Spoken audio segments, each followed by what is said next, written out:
শিশুদেরকে ব্লেন্ডার করে খাবার দিলে কি কি সুবিধা আছে আর কি কি অসুবিধা আছে। প্রথমে সুবিধার কথা বলি।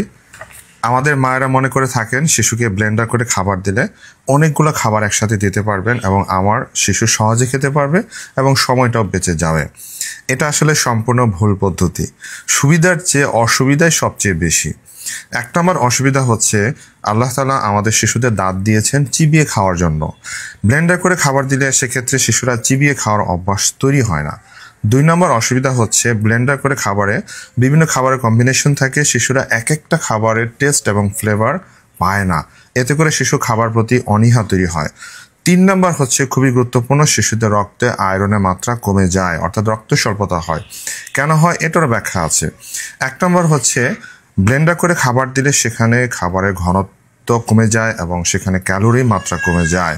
2 নম্বর হচ্ছে ব্লেন্ডার করে খাবার খেলে শিশুরা যেহেতু চিবিয়ে খেতে পারে না, ইন্টেস্টাইন থেকে এনজাইম সিক্রেশন হয় না ঠিকমতো, এর ফলে খাবারের ডাইজেশন অ্যাবজর্পশন হয় না, আয়রন অ্যাবজর্পশন ঠিকমতো হয় না, আয়রনের মাত্রা কমে যায়।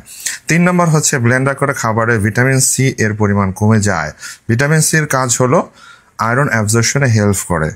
এতে করে সার্বিকভাবে ব্লেন্ডার করে খাবার খাওয়ালে শিশুর রক্তে আয়রনের মাত্রা কমে যায়, শিশুর রক্ত স্বল্পতা হয়।